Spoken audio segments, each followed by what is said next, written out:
लाल जो कि यूईटी टेक्सला में मशीन लर्निंग के हेड हैं और कंप्यूटर इंजीनियरिंग डिपार्टमेंट में फाइनल ईयर स्टूडेंट हैं।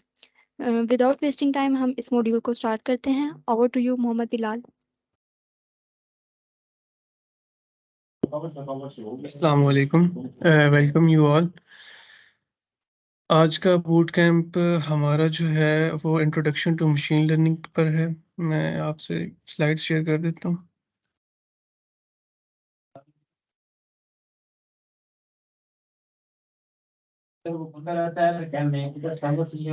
इस slides visible to all. Visible है। फर्स्ट मॉड्यूल हमारा कल हो चुका था, लिंक्डइन ऑप्टिमाइजेशन, इंटर्नशिप और जॉब्स के हवाले से था। आज के मॉड्यूल में हम इंट्रोडक्शन टू मशीन लर्निंग और मशीन लर्निंग में जो प्री प्रोसेसिंग और फर्दर ट्रेनिंग के लिए मॉडल्स के लिए जो लाइब्रेरीज यूज़ होती हैं हम उनको देखेंगे और उनको कवर करेंगे। बलूचिस्तान जाते हैं बंदे, इधर तो काम खत्म हो गया, लेकिन में काम खत्म हो गया है ना। So without wasting time start करते हैं इंट्रोडक्शन टू मशीन लर्निंग से।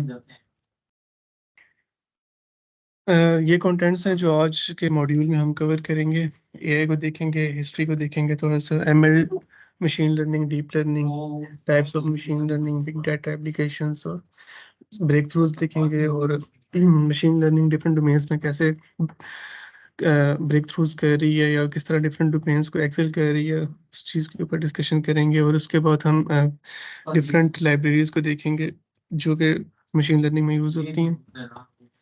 One big question, what is artificial intelligence? So, artificial intelligence basically हम ये कह सकते हैं, मैं कोशिश करूंगा कि आसान से आसान एग्जांपल्स और आसान चीज़ों से आप लोगों को बताऊं, क्योंकि हम बिल्कुल स्क्रैच से स्टार्ट कर रहे हैं और हमारे साथ दूसरे डोमेन्स के लोग भी हैं, जिस तरह मैकेनिकल, इलेक्ट्रिकल के स्टूडेंट्स भी यहाँ पे होंगे, तो उनके लिए ये चीज़ें कुछ सच फैमिलियर नहीं है एज़ कम्पेयर टू सीएस और सॉफ्टवेयर के स्टूडेंट्स जो हैं। तो आर्टिफिशियल इंटेलिजेंस क्या है? सो बेसिकली जिस तरह डिसीजन मेकिंग है, ह्यूमन की हमारी इंसानों की जो डिसीजन मेकिंग है और डिफरेंट हमारी जो चीज़ें हैं जो कि मशीन जो है वो इनिशियली देखते हैं हम तो मशीन क्या परफॉर्म करती है, बेसिक ऑपरेशंस परफॉर्म करती है, जो कि हम ये कह सकते हैं कि वो इंटेलिजेंट नहीं है। अब जो इमोशंस हैं इंसान के, जो चीज़ें हैं, डिसीजन मेकिंग करना और डिफरेंट पाथ्स को फॉलो करना और डिफरेंट चीज़ों को चूज़ करना या रिजेक्ट करना, या इंसानों के जो सेंटिमेंट्स हैं वो कुछ इस तरह से कॉम्प्लेक्स हैं कि वो हम डायरेक्ट किसी को जो है ना वो कोई भी हमारे पास ट्रेडिशनल जो एल्गोरिदम्स हैं वो परफॉर्म नहीं कर सकते वैसी चीज़ें। तो उसके लिए जो बाकायदा से डोमेन एक है जो एआई है, वो इन चीज़ों पे इसमें इस डोमेन में रिसर्च होती है और कोशिश की जाती है कि ह्यूमन लेवल इंटेलिजेंस को अप्रोच किया जाए किसी तरीके से। तो बेसिकली आर्टिफिशियल इंटेलिजेंस जो है वो एक ओवरऑल डोमेन है। इसमें रोबोटिक्स की आ जाती हैं चीज़ें, इसमें natural language, computer vision, recommendation systems और मल्टीपल चीज़ें आ जाती हैं। मशीन लर्निंग आर्टिफिशियल इंटेलिजेंस का एक सबसेट है जो कि डेटा से लर्न करता है और डेटा के ऊपर जो चीज़ें होती हैं उन पैटर्न्स को समझ के प्रेडिक्शंस जो है वो प्रेडिक्शंस करता है किसी भी क्वेश्चन के लिए। तो बेसिकली जो ओवरऑल एब्स्ट्रैक्ट लेवल पे आर्टिफिशियल इंटेलिजेंस, उसमें हम ये देख सकते हैं कि बिल्कुल बेसिक जो चीज़ें हैं वो रूल बेस्ड चीज़ें हैं।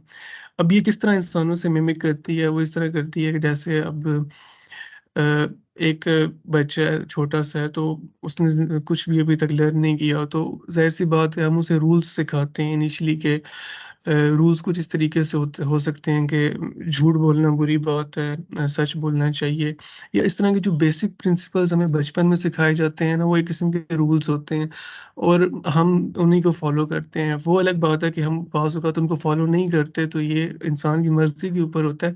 लेकिन मशीन को जो हम रूल्स बताएँगे, मशीन उन रूल्स को ही फॉलो करेगी, उससे तजावुज़ नहीं करेगी।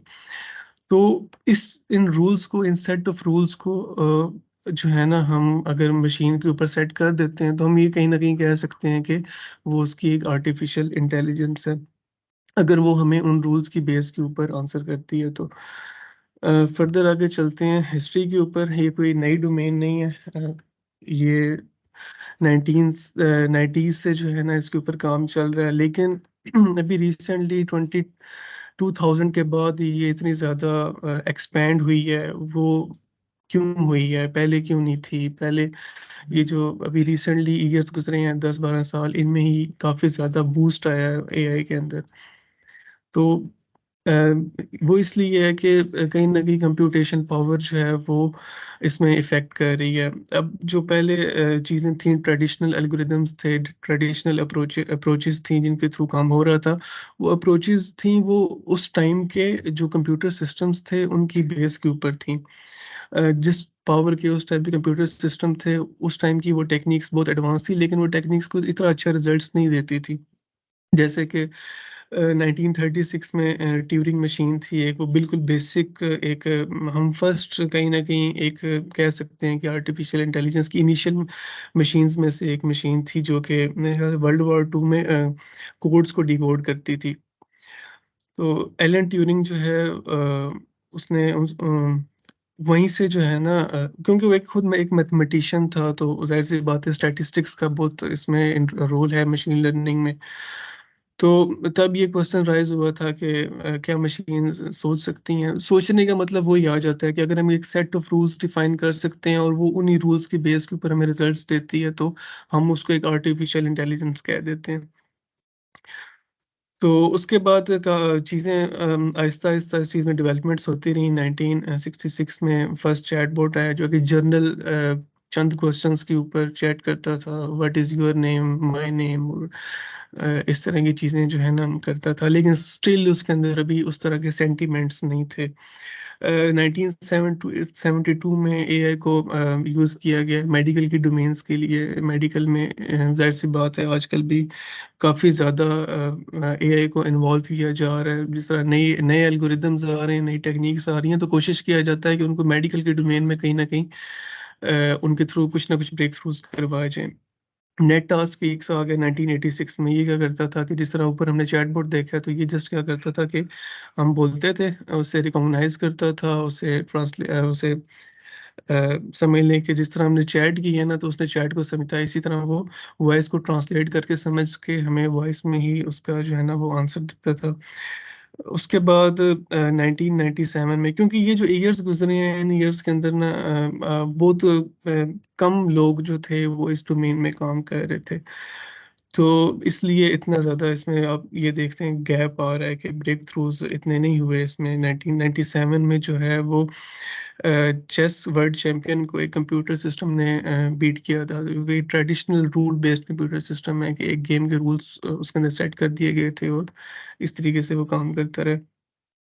उसके बाद 2000 से लेके फर्दर आगे इस पे आहिस्ता-आहिस्ता काम होता रहा। नई टेक्नीक्स आती गईं, कंप्यूटेशन पावर बढ़ती गई, जिसकी वज़ह से आहिस्ता-आहिस्ता आर्टिफ़िशियल इंटेलिजेंस हर डोमेन में जो है वो हमारी डेली लाइफ़ में यहाँ तक कि हम उसे यूज़ करने लगे और वो आ गई। तो मशीन लर्निंग से स्टार्ट करते हैं। मशीन लर्निंग बेसिकली है क्या? ये काम किस तरह करती है और ये चीज़ें किस तरह साथ-साथ लेके चलते हैं? आर्टिफिशियल इंटेलिजेंस की मशीन लर्निंग एक सबसेट है। जैसा कि मैंने बताया है कि एआई में ओवरऑल चीज़ें आ जाती हैं, जिसमें रोबोटिक्स और बाकी चीज़ें, रिकमेंडेशन सिस्टम्स, वो भी सारे कुछ आ जाते हैं। लेकिन एआई में ना रूल बेस्ड सिस्टम भी आ जाते हैं। लेकिन अभी जो मैंने आपको पहले बताया कि आर्टिफिशियल इंटेलिजेंस यही है कि मशीन जो है ना वो एक सेट ऑफ रूल्स के ऊपर लाई कर रही होती है। वो रूल्स उसे पता होते हैं और उस रूल्स के मुताबिक वो हमें आंसर कर रही होती है। लेकिन एआई ये काम करती है, लेकिन फर्दर एआई क्योंकि एक ओवरऑल एक सेट है, तो उसके अंदर फर्दर जो मशीन लर्निंग है वो एक सबसेट है, जो कि थोड़ी-सी एक एडवांस फॉर्म में। ये 2000s के बाद इसमें जो है ना ज़्यादा एडवांसमेंट्स आना शुरू हुई। ये क्या करती थी, ये इस तरह था कि थोड़ी-सी ना रूल्स को जनरेट करने की ना एक अप्रोच चेंज होगी। अब मशीन को पहले क्या किया था जाता था, मशीन को ना सेट ऑफ रूल्स लिख के दिए जाते थे या कोडिंग में या टाइप करके उसको डिफाइन किए जाते थे। लेकिन इस टेक्नीक में क्या हुआ कि मशीन जो है वो रूल्स को जो है वो खुद एनालाइज़ करती है। फॉर एग्ज़ाम्पल हम उसे एक सेट ऑफ डाटा दे देते हैं, तो वो खुद ही उसको देख के उसके अंदर से पैटर्न्स को देख के रूल्स जो है वो जनरेट करती है और फिर खुद उन रूल्स के ऊपर जो है ना हमें रिजल्ट्स परफॉर्म करती है। तो ये जो रूल्स थे ये ट्रेडिशनल जो एक इंसान बैठ के सेट ऑफ रूल्स वहाँ पे मशीन को देता है उनसे काफ़ी ज़्यादा बेहतर हम कह सकते हैं चीज़ें थी, क्योंकि इसमें मशीन जो है वो खुद ग्रुप्स की फॉर्म में चीज़ों को देख रही है या पैटर्न्स रिकॉग्नाइज कर रही है या फिर अपने सेट ऑफ रूल्स जो है ना वो खुद डिफाइन कर रही है। तो हम ये कह सकते हैं कि मशीन लर्निंग जो है वो एक ऐसी डोमेन है जिसमें जो हमारे पास एल्गोरिदम होता है वो एक्सप्लिसिटली प्रोग्राम्ड नहीं होता। वो डाटा को देख के पैटर्न्स को देख के खुद रूल्स डिफाइन करते हैं उसमें। तो एक्चुअली ये मशीन लर्निंग के अंदर चीज़ें वर्क कैसे करती हैं? बिल्कुल एक ओवरऑल एब्स्ट्रैक्ट लेवल पे हम जब चीज़ों को देखते हैं तो इनपुट डाटा आता है हमारे पास। डाटा के साथ आगे डेवलपमेंट होती है, ट्रेनिंग, टेस्टिंग एंड एनालाइज़िंग और मॉडल जो है वो हम यूज़ करना स्टार्ट कर देते हैं। सबसे पहले इनपुट डाटा को देखते हैं। अब ऐसा इनिशियली नहीं होता कि बस एक डाटा आ गया है अच्छा खासा है तो हम उसको ना मशीन को ना इनपुट दे देते हैं और मशीन जो है उसमें से पैटर्न्स जो है रिकॉग्नाइज कर लेगी। मशीन जो है ना उसको भी एक रिफाइंड डाटा चाहिए। उसको भी जो है ना ऐसे डाटा नहीं चाहिए जो कि बिखरा हुआ हो, जिसमें कुछ चीज़ें डिफाइन ना हो। तो मशीन को डाटा देने से पहले हम डाटा को प्री प्रोसेस करते हैं। प्री प्रोसेस में हम क्या करते हैं कि हम मशीन को वही डाटा देते हैं जिससे रूल्स डिफाइन हो सकते हैं। वो डाटा हम उनको नहीं देते जिससे जिससे कोई फ़र्क नहीं पड़ता। अब ज़ाहिर-सी बात है मशीन जो है वो कंप्यूटेशन पावर भी उसकी जो है वो यूज़ होगी। डाटा से जब वो लर्न कर रही होगी, पैटर्न निकाल रही होगी, रूल्स डिफाइन कर रही होगी। तो हम कोशिश करेंगे कि मशीन को सिर्फ़ वो ही पैरामीटर्स दें या फीचर्स मशीन को हम वही दें जिन फीचर्स जो हैं जो हमारे आउटपुट पे इफ़ेक्ट डालते हैं। अब मैं आपको एक छोटी-सी मिसाल दे देता हूँ कि जैसे अभी हमारे पास एक डाटा आ जाता है पेशेंट का, तो पेशेंट के डाटा में पेशेंट का नेम होता है, पेशेंट का जो है वो डेट होती है जिस डेट को उसने चेक करवाया है, उसके बाद पेशेंट की जो होती है वो डिज़ीज़ लिखी हुई होती है और डिज़ीज़ के अगेंस्ट जो है ना वो मेडिसिन्स लिखी हुई होती हैं। अब आपको मैं अगर कहूँ कि एक ऐसा मशीन लर्निंग मॉडल ट्रेन करवाना है जो जिसे हम डिज़ीज़ बताएँ और वो हमें क्या करे, वो मेडिसिन रिकमेंड कर दे। तो हम क्या करेंगे, अब मेरे पास अगर 500 लोगों का डाटा है ना, जो पेशेंट्स हैं, अब इस डाटा के अंदर जो है ना मुझे इंसान के नाम से कोई गर्ज़ नहीं है, मुझे उसकी चेक जब उसने चेक करवाया अपना उस डेट से कोई गर्ज़ नहीं है। ना मेरी मशीन जो है या मेरा एल्गोरिदम जो है वो उस इन फीचर से कुछ सीखेगा। तो एक्चुअली मेरा टास्क जो है वो है डिज़ीज़ के अगेंस्ट मेडिसिन रिकमेंड करवाना। तो जो पेशेंट्स का डाटा है ना उसमें से जस्ट मैं एक कॉलम लूँगा जिसमें डिज़ीज़ेज़ होंगी और दूसरा कॉलम लूँगा जिसके अंदर उसकी जो मेडिसिन्स है वो लिखी हुई होंगी और मेरी जो मशीन होगी वो इन्हीं 2 कॉलम के अगेंस्ट जो है ना वो पैटर्न जनरेट करेगी और एक रूल और सिस्टम ऑफ रूल डिफाइन कर लेगी अपने पास। तो इस चीज़ को हम प्री प्रोसेसिंग कह देते हैं कि हमने मशीन को वो चीज़ें देनी है जिससे हमारी आउटपुट इफ़ेक्ट हो रही है। उसके बाद डेवलपमेंट पे आ जाते हैं, डेवलपमेंट मॉडल पे आ जाते हैं। तो अब ऐसा है कि पहले ट्रेडिशनल मॉडल्स थे, उनको हम जो है ना जस्ट कोड उनके लिख के उनको हम जस्ट ट्रेन करवा दिया करते थे। जितने ज़्यादा बार ट्रेन करवाते थे वो जितना भी रिज़ल्ट्स देता था उसके हिसाब से हम उनको लेके चलते थे। वो पहले ट्रेन नहीं होते थे मॉडल, लेकिन ज़ाहिर-सी बात है अभी अगर बिल्कुल हम लेटेस्ट चीज़ों की बात करते हैं ना जिसमें हमारे पास लैंग्वेज मॉडल्स आ जाते हैं, सीवी के मॉडल्स आ जाते हैं और इस तरह की चीज़ें आ जाती हैं, तो अब इंटरनेट के ऊपर ना बहुत सारे ट्रेन मॉडल्स पड़े हुए हैं, तो अगर हमें इन्हें यूज़ करना है तो हमें मॉडल सिलेक्शन करनी पड़ेगी। मॉडल सिलेक्शन एक नई टर्म है। तो डेवलपमेंट में एक तो ये चीज़ आ सकती है कि पहले हमने मॉडल जो था वो जो किया था, राइट किया था और उसको जस्ट ट्रेन करवाया था, एल्गोरिदम डिज़ाइन किया था, तो उसने हमारे डाटा के ऊपर जो है ना वो रिज़ल्ट्स दे दिए थे। अब एक जो नई टर्म है वो ये है कि यहाँ पे हम मॉडल सिलेक्शन भी कर सकते हैं। अभी जो नई चीज़ें, नए लेटेस्ट जो ट्रेंड्स हैं, उसमें बड़े टेक जायंट्स जो हैं, Facebook, Google, open AI, Meta, इन्होंने क्या किया हुआ है, इन्होंने डाटा मॉडल्स को ट्रेन करके रखा हुआ है और हमने उन्हें यूज़ करने हैं, तो हमें फिर क्या करना पड़ेगा, हमें मॉडल सिलेक्शन करनी पड़ेगी। खैर, डेवलपमेंट में मॉडल सिलेक्शन भी आ जाएगी और स्क्रैच से मॉडल डिज़ाइन भी हो सकता है, दोनों चीज़ें आ सकती हैं। फर्दर आगे ट्रेनिंग पे चलते हैं। इनके बाद जो है ना, अब जो भी हमारे पास प्री प्रोसेस डाटा है, हम उसको मॉडल पे ट्रेन करवाएँगे। अच्छा, मॉडल के अंदर ना कुछ पैरामीटर्स होते हैं कि मॉडल का ना लर्निंग रेट क्या है, मॉडल कितने दफ़ा हमारे डाटा पे ट्रेन होगा, और इस तरह के ना मल्टीपल और पैरामीटर्स हैं जो कि अभी मैं नहीं बता सकता क्योंकि कॉम्प्लेक्स हैं, और शायद कुछ लोगों को उस तरह से वो फ़ैमिलियर ना हो उनसे। तो वो पैरामीटर्स को ना हम चेंज करते-करते ना मॉडल की ट्रेनिंग करवाते रहते हैं। अब ज़ाहिर-सी बात है, आप ये लूप देख रहे होंगे कि मॉडल ट्रेन होने के बाद टेस्टिंग पे जाता है। तो ज़ाहिर-सी बात है कि कुछ पैरामीटर्स ऐसे होते हैं जिन पे वो अच्छा परफ़ॉर्म कर रहा होता है, कुछ पैरामीटर्स ऐसे होते हैं जिस पे वो अच्छा परफ़ॉर्म नहीं कर रहा होता। तो हमने बार-बार टेस्टिंग करके मॉडल की वो पैरामीटर्स जो है ना, वो डिस्कवर करने होते हैं कि कौन से पैरामीटर पे हमारा जो मॉडल है वो अपनी पीक पे काम कर रहा है। वरना उसे फिर इसी तरह ही लूप में रीट्रेन करते रहते हैं। पीक पे काम कर रहा है, इसका कैसे पता चलता है कि हमने अपना भी एक बेंचमार्क सेट किया हुआ है कि हमें मॉडल जो है ना, वो इस लेवल का चाहिए जो इस टाइप की आउटपुट दे रहा हो। खैर, वो जब हमारा जो है मॉडल अपनी पीक पे आ जाता है, वो अपने बेस्ट रिजल्ट्स दे रहा होता है, टेस्टिंग में हमें पता चल रहा होता है, तो हम जो क्या करते हैं, मॉडल को फर्दर डेवलपमेंट, उसकी डेवलपमेंट कह रहा हूँ, फर्दर उसको डिप्लॉय कर देते हैं। और एप्लीकेशंस और वेब एप्स बना के हम उसको ऑन एयर कर देते हैं फर्दर कस्टमर्स के यूज़ के लिए। तो बेसिकली जो शुरू में बात की थी कि एआई एक ओवरऑल सेट है, जिसके अंदर हमारे पास सेट ऑफ रूल्स आ जाते हैं और बाकी सारी चीज़ें आ जाती हैं। मशीन लर्निंग जो है वो उसका एक सबसेट है कि मशीन लर्निंग जो है उसमें हमारे पास चीज़ें उस तरह प्रोग्राम्ड नहीं होती। हम ये मशीन लर्निंग में चीज़ें जो है वो डाटा से ही पैटर्न्स को रिकॉग्नाइज़ करती हैं और रूल्स अपने तरफ खुद डिफाइन करती हैं। अब बात करते हैं इससे जो नेक्स्ट इसका सबसेट है डीप लर्निंग का। डीप लर्निंग में क्या होता है, ये एक मशीन लर्निंग की ही एक एडवांस फॉर्म है। मशीन लर्निंग में जिस तरह डाटा से पैटर्न्स बनते थे और रूल्स बनते थे, डीप लर्निंग में भी उसी तरह ही होता है, लेकिन मशीन लर्निंग और डीप लर्निंग में फ़र्क ये है कि मशीन लर्निंग कम डाटा के लिए और एक ट्रेडिशनल एल्गोरिदम्स इसमें आ जाते हैं, जो इनिशियली अर्ली 2010 में या 2010 से पहले-पहले जो है ना, वो हम यूज़ करते थे। लेकिन फर्दर डीप लर्निंग जो है वो मशीन लर्निंग से ज़्यादा एक्यूरेट रिज़ल्ट्स देती है अगर हम डीप लर्निंग के एल्गोरिदम्स यूज़ करते हैं तो। और लेकिन यहाँ पे कॉन्फ्लिक्ट क्या आ जाता है? कॉन्फ्लिक्ट ये आ जाता है कि डीप लर्निंग के जो मॉडल्स हैं, बेशक वो एक अच्छा एक्यूरेट रिज़ल्ट दे रहे हैं, बट उनके लिए कंप्यूटेशन पावर भी चाहिए और उनके लिए हमारे पास डेटा का साइज़ भी चाहिए। कम डाटा पे हम डीप लर्निंग का मॉडल इस तरह से ट्रेन नहीं करवा सकते।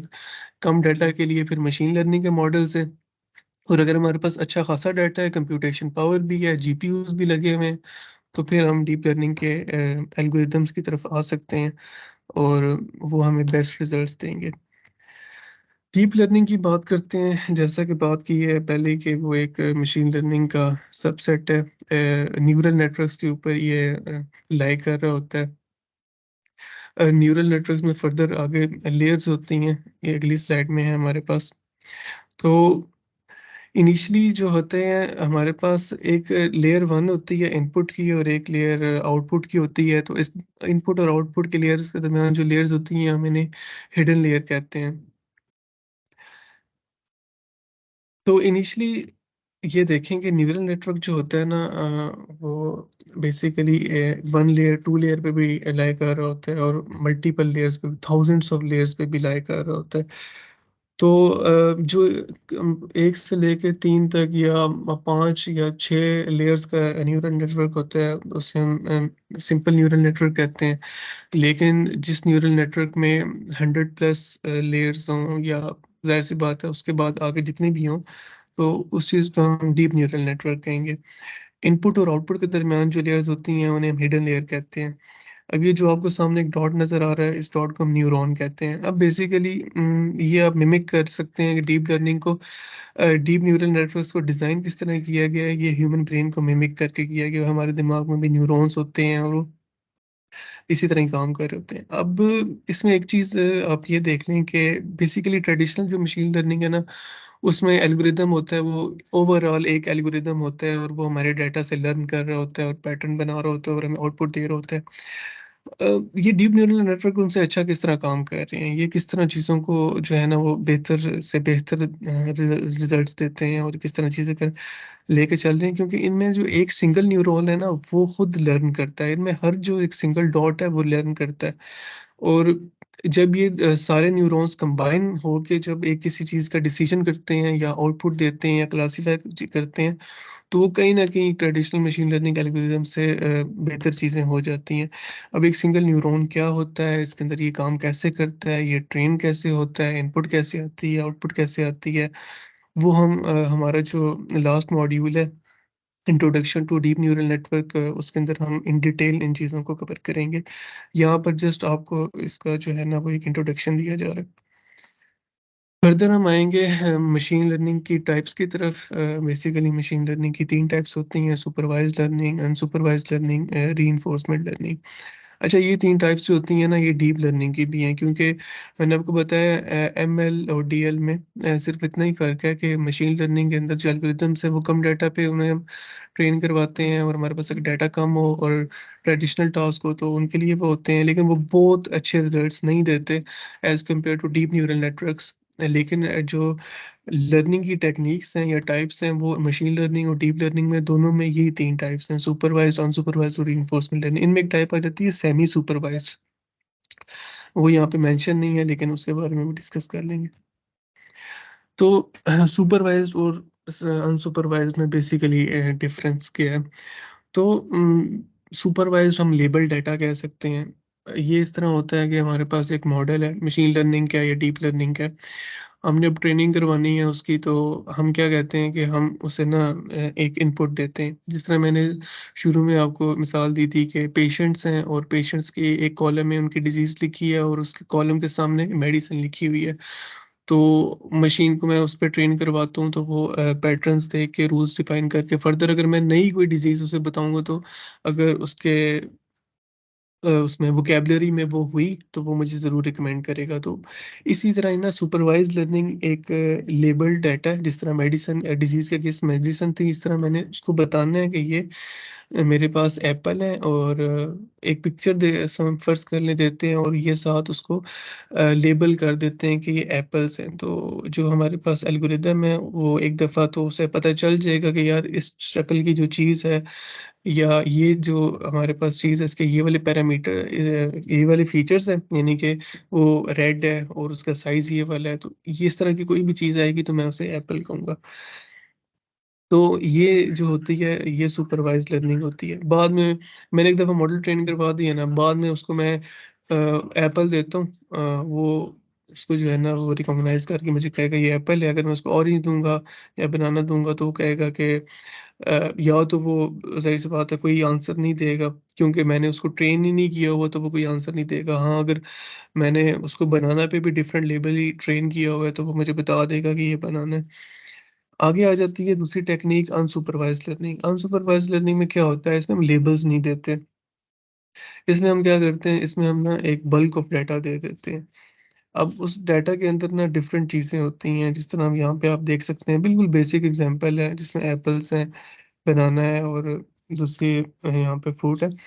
तो वो क्या करता है, वो जब डाटा आता है ना तो मॉडल हमारा जब इस डाटा पे अनसुपरवाइज़्ड टेक्नीक के थ्रू रन होता है, तो वो इस बल्क ऑफ डाटा में से खुद ही पैटर्न्स जो है वो ढूँढना शुरू कर देता है कि सेम फीचर्स वाली चीज़ें कौन-सी हैं, उनको एक ग्रुप में कर देता है और दूसरे फीचर्स वाली चीज़ों को दूसरे ग्रुप में कर देता है और इस तरह लर्न कर लेता है। जिस तरह आप ये देख सकते हैं कि एप्पल, बनाना को इसने ना अलग-अलग कर दी है।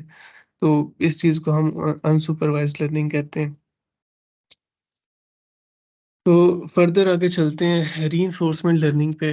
रीइंफोर्समेंट लर्निंग एक एडवांस टेक्नीक है। इसमें हमारे पास चीज़ें किस तरह होती हैं कि हमारे पास ये टेक्नीक तब यूज़ होती है जब हमारे पास डेटा नहीं होता या डेटा बहुत कम होता है, लेकिन हम फिर भी अच्छे रिज़ल्ट्स चाहते हैं तो हम इसको यूज़ करते हैं। लेकिन इस टेक्नीक के थ्रू हमें बहुत अच्छे रिज़ल्ट्स मिल सकते हैं, वो क्यों मिल सकते हैं वो मैं आपको बताऊँगा। तो इसमें क्या होता है, एक रिवॉर्ड मॉडल डिज़ाइन होता है जो कि मॉडल जो होता है वो अपनी मिस्टेक से लर्न करता है। अब ये चीज़ें चलती कैसे हैं? ये ऐसे चलती हैं कि हमने एक रीइंफोर्समेंट लर्निंग का जो मॉडल है एक रीइंफोर्समेंट लर्निंग का मॉडल डिज़ाइन कर दिया, उसको थोड़े से डाटा पे हमने ट्रेन करवा दिया। तो हमने जब उसे डाटा पे ट्रेन करवाया है, तो हमने फिर उसको ना एक क्वेश्चन दिया, जो हमारा डाटा था उससे रिलेटेड ही क्वेश्चन दिया। तो अगर उसने रॉन्ग आंसर दिया है ना, तो ज़ाहिर-सी बात है ये एल्गोरिदम इस तरह का डिज़ाइन है कि जो दूसरी तरफ इंसान बैठा हुआ है उसको फीडबैक दे सकता है कि यार ये आंसर रॉन्ग है, या फिर ये आंसर इस तरह नहीं है, उसको ठीक आंसर टाइप करके दे सकते हैं। तो मॉडल क्या करेगा, मॉडल जो है ना उस चीज़ से लर्न करेगा और फर्दर खुद को इम्प्रूव करेगा, सेल्फ इम्प्रूवमेंट करता रहेगा अपनी। तो ये जो चीज़ है ना, ये मॉडल को कहीं न कहीं उस चीज़ से ज़्यादा बेहतर बना देती है, जो कि हम एक ही दफ़ा डाटा दे दिए हमने और उसको देख के मॉडल ने कुछ अपने पैटर्न्स डिफ़ाइन कर लिए हैं। इसमें वन बाय वन फीडबैक आता है, तो मॉडल उस चीज़ से लर्न करता रहता है। और इसी तरह ही मैंने आपको जो बताया था कि मॉडल अपने पीक पॉइंट पे कब पहुँचता है, तो रीइंफोर्समेंट लर्निंग पे मॉडल जो होता है वो ज़ाहिर-सी बात है लर्न कर के जब उससे एट द एंड क्वेश्चन पूछा जाए कि फ़र्ज़ कर लें उसे एक ना एरोप्लेन की पिक्चर दी जाती है और पूछा जाता है कि ये अब एरोप्लेन है, वो इनिशियली कहता रहता है कि नहीं ये मतलब कोई उड़ने वाला बर्ड है या इस तरह की चीज़ है, तो हम उसे रिकमेंड करते रहते हैं कि नहीं ये रॉन्ग है, ये उसको फीडबैक देते रहते हैं, तो वो आहिस्ता-आहिस्ता लर्न करता रहता है और एट द एंड हमने उससे कोई क्वेश्चन पूछा और उसने बिल्कुल एग्ज़ैक्ट आंसर दे दिया और दूसरी तरफ जो ह्यूमन बैठा हुआ है वो सैटिस्फाइड है उससे, तो हम कह सकते हैं कि मॉडल कहीं न कहीं पीक पॉइंट पे पहुँच चुका है और फर्दर हम इसे आगे यूज़ कर सकते हैं। आगे हम देख सकते हैं कि मशीन लर्निंग के अंदर डिफरेंट एल्गोरिदम्स होते हैं बेसिक मशीन लर्निंग के अंदर। अनसुपरवाइज़्ड जो टेक्नीक है उसके अंदर डिफरेंट एल्गोरिदम्स हैं, अनसुपरवाइज़्ड के अंदर डिफरेंट हैं, रीइंफोर्समेंट लर्निंग के भी डिफरेंट एल्गोरिदम्स हैं।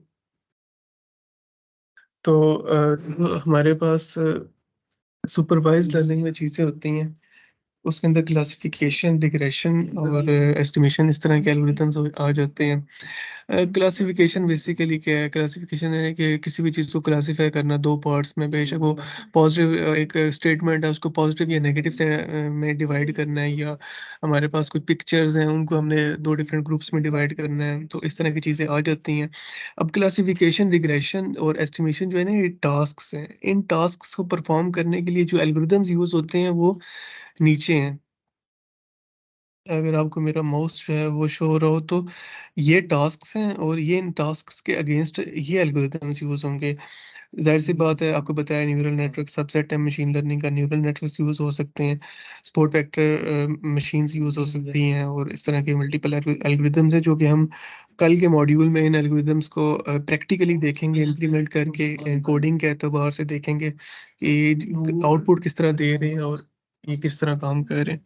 अनसुपरवाइज़्ड लर्निंग में आ जाते हैं, क्लस्टरिंग है, ज़ाहिर-सी बात है ग्रुप्स में करना, एक बल्क ऑफ डाटा है, नहीं डिफाइन के लेबल नहीं है उसका, तो उसको उसको पैटर्न्स बना के सेम फीचर्स के एलिमेंट्स को एक-एक ग्रुप में करना अनसुपरवाइज़्ड लर्निंग में आ जाता है। क्लस्टरिंग एक टास्क है और उसके अगेंस्ट नीचे जो के मीन्स, गॉसियन और मिक्सचर मॉडल जो है, ये इसके जो है ना डिफरेंट एल्गोरिदम्स आ जाते हैं।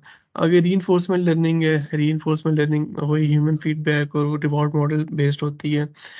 डिसीजन मेकिंग होती है इसके अंदर, क्योंकि ये बहुत एडवांस्ड एल्गोरिदम है, तो इसको एडवांस टास्क्स के लिए डिसीजन मेकिंग या इस तरह के जो टास्क्स होते हैं उनके लिए यूज़ किया जाता है। तो इसके जो अगेंस्ट हमारे पास एल्गोरिदम्स हैं वो क्यू लर्निंग है, आर लर्निंग और इस तरह की एडवांस एल्गोरिदम्स हैं।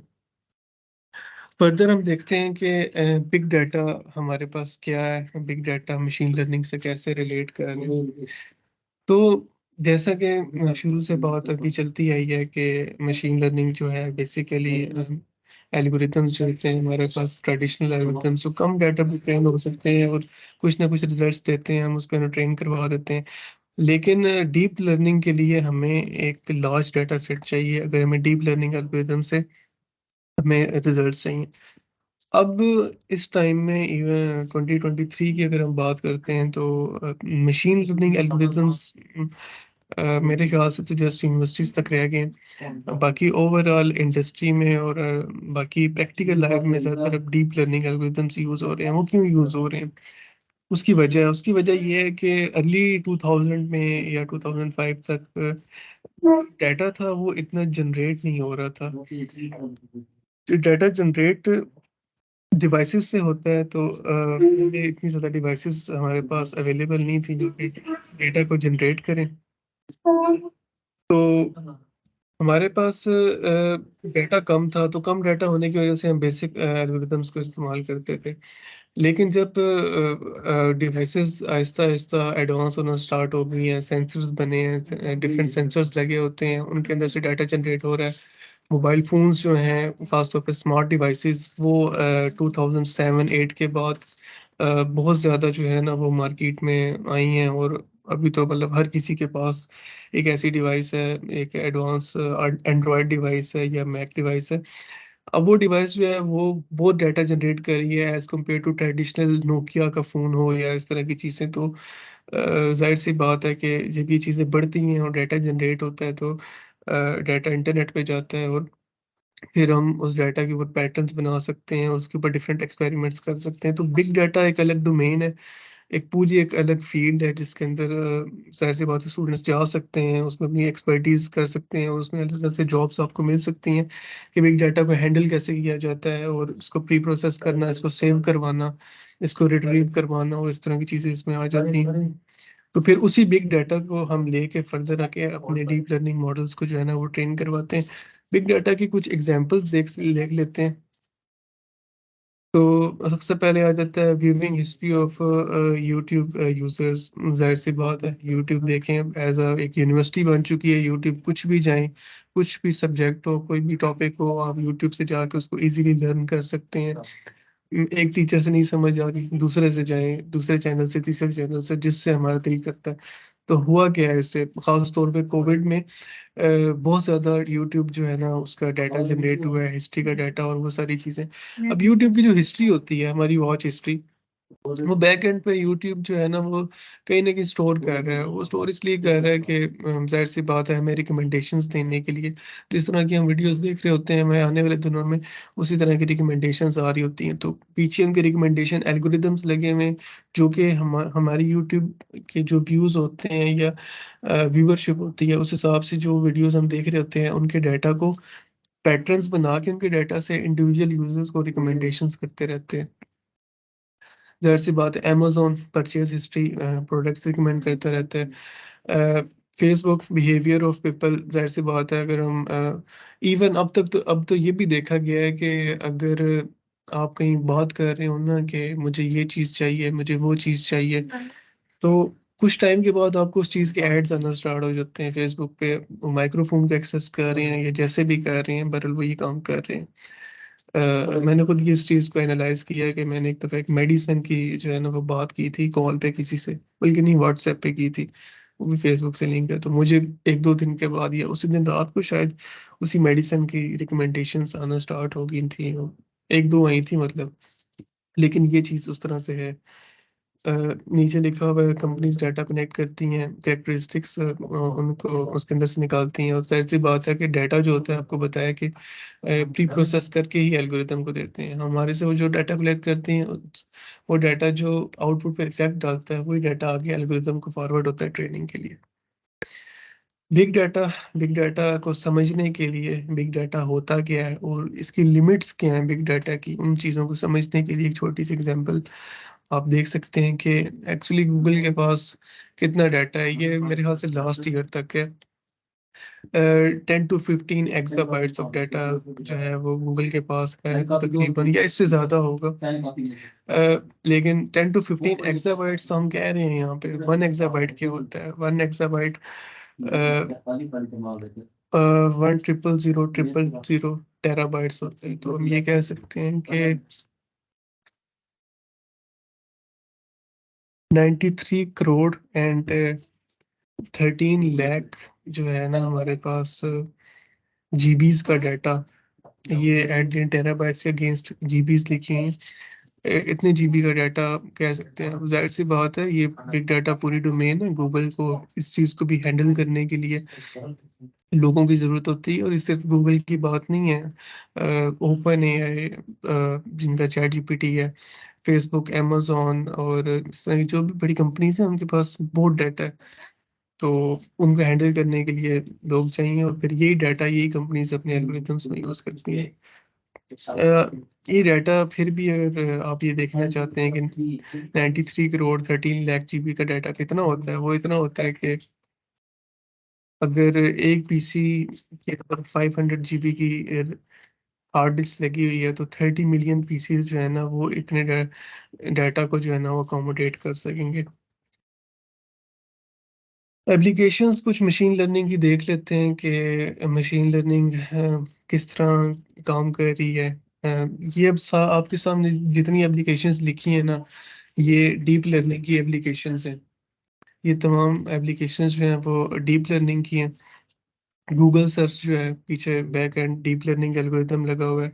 यूट्यूब रिकमेंडेशन सिस्टम जो है, सीरी जो आगे चैट बॉट है, जाहिर सी बात है कि वो deep learning based chat bot है। स्टॉक मार्केट प्रिडिक्शन, ट्रांसलेशन करवाना, इमेज रिकॉग्नाइज करवाना, फ्रॉड डिटेक्शन, ये सारी चीज़ें जो है ना, अब लार्ज लैंग्वेज मॉडल्स हैं इनमें से, जिस तरह ट्रांसलेशन हो गया, इमेज रिकॉग्निशन हो गया, वॉइस रिकॉग्निशन हो गया। इस तरह की चीज़ें हमारे पास ना बहुत ही ज़्यादा एडवांस एल्गोरिथम्स अभी इस वक्त आ चुके हैं, जिससे हम ये काम कर सकते हैं, और वो नियरली ह्यूमन लेवल पे जाके काम कर रहे हैं। जो ह्यूमन की लिमिट्स होती हैं ना, इंसान की लिमिट होती है डिसीजन मेकिंग की या चीज़ों की, वो अप्रोक्सीमेटली आप ये समझ लें कि 90% तक वो उस लिमिट को अचीव कर चुके हैं। खैर, मल्टीपल एप्लीकेशन है इसकी, यहाँ तो कम लिखी हुई है। अब आप ये कह सकते हैं कि हर डोमेन में ये जो है ना आर्टिफिशियल इंटेलिजेंस, ये अपनी जो है वो चीज़ें आसान कर रही है और आगे लेके चलते हैं चीज़ों को। क्योंकि हमारा ये module introduction to machine learning पे है, तो हमने मशीन लर्निंग को पूरा कवर करना है इसमें, और कल हम टेक्निकल चीज़ों की तरफ जाएंगे, कोडिंग और एल्गोरिथम्स को ट्रेन किस तरह करवाया जाता है, उन चीज़ों की तरफ। तो आज हम बेसिकली ओवरऑल मशीन लर्निंग को, एआई को कवर कर रहे हैं। तो हम ये देखेंगे कि एआई के अंदर ब्रेक थ्रूज जो हैं वो शुरू से लेकर अभी तक क्या क्या चीज़ें हो चुकी हैं। असल में मशीन लर्निंग ये है कि आपको ना प्रैक्टिकल कोडिंग नॉलेज के अलावा, इसमें ये डोमेन ऐसी है कि आपको थ्योरेटिकल नॉलेज भी इसमें होना चाहिए। अगर आपको थ्योरेटिकल नॉलेज नहीं है, तो फिर भी आप इस डोमेन में जो उस तरह से सरवाइव नहीं कर सकते, क्योंकि मॉडल सिलेक्शन और वो सारी चीज़ें, मॉडल का बिहेवियर, इन चीज़ों के लिए आपको थ्योरेटिकल नॉलेज होना ज़रूरी है। अच्छा, 1996 में आईबीएम का जो है वो सुपर कंप्यूटर था जिसने चेस प्लेयर को बीट किया था, ये हमेशा शुरू में मेंशन किया हुआ था। अल्फागो 2014 में एक एल्गोरिदम है जिसने चाइनीज एक किसी गेम में, अल्फागो गेम शायद का गेम का नाम है, उसके अंदर जो उसका टूर्नामेंट था उसमें भी प्लेयर्स को बीट किया था। गो नाम था गेम का और एल्गोरिदम का नाम था अल्फागो। वो गेम एज कंसीडर की जाती है कि बहुत डिफिकल्ट है। उसके अंदर हर मूव्स के आगे मिलियंस ऑफ उसके वो हैं कि हम इधर भी जा सकते हैं, उधर भी जा सकते हैं। तो कहीं ना कहीं 2014 तक हमारे पास इस लेवल के एल्गोरिथम्स आ चुके थे।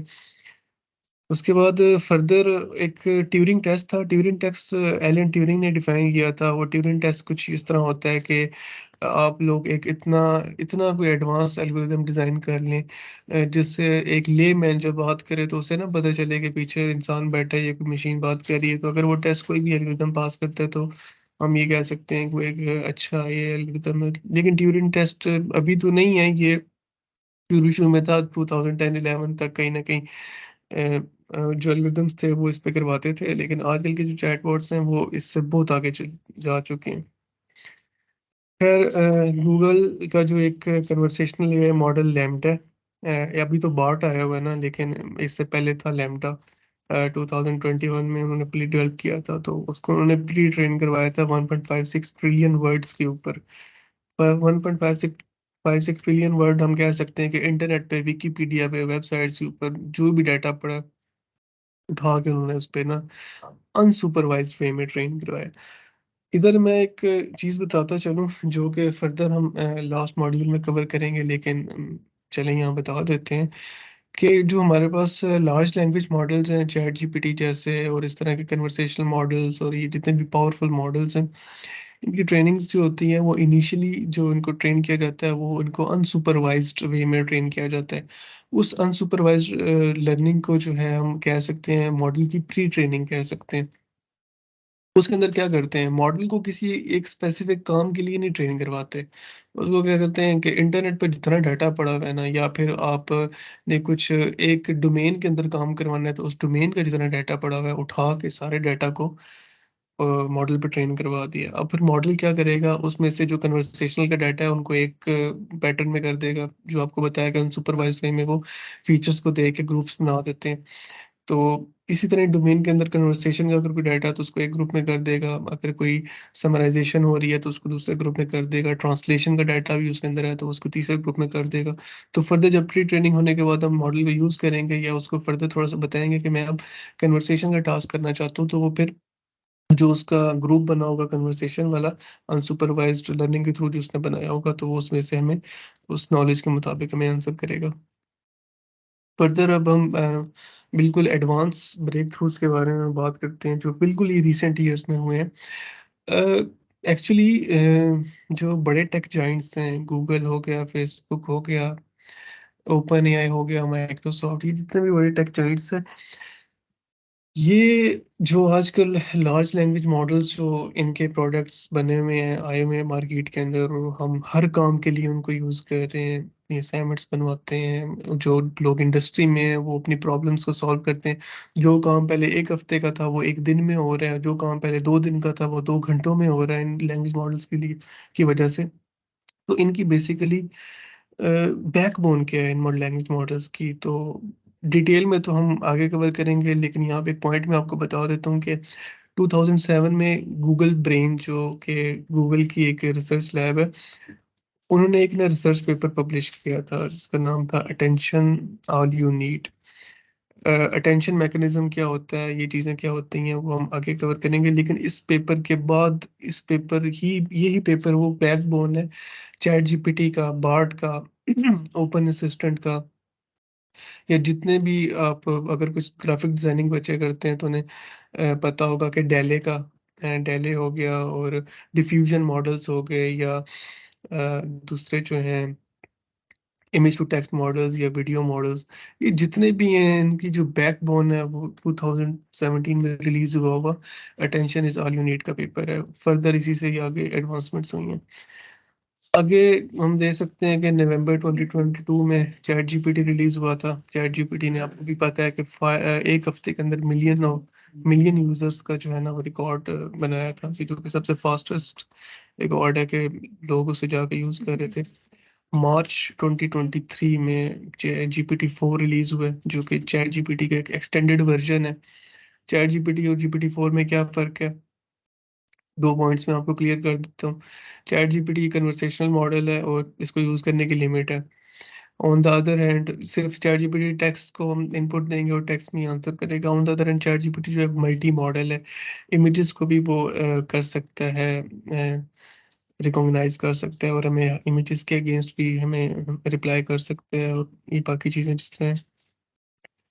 अब ओपन एआई ने चले चैट जीपीटी रिलीज कर दिया, जीपीटी 4 रिलीज कर दिया, गूगल वालों ने बार्ड रिलीज कर दिया, माइक्रोसॉफ्ट में आप बिंग अगर आप में से कोई यूज करता हो, माइक्रोसॉफ्ट एज के अंदर उनका भी एक अपना एक चैट बॉट है, जो कि जीपीटी 4 से ही लिंक्ड है कहीं ना कहीं।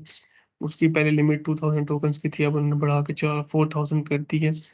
तो उसके अंदर जो हमें रिप्लाईज आ रहे होते हैं ना टेक्स्ट में, वो जीपीटी 4 ही समझ लेके आप दे रहे होते हैं। खैर, ये जो हम बात कर रहे हैं ना चैट जीपीटी सर्विस, ये ओपन सोर्स नहीं है।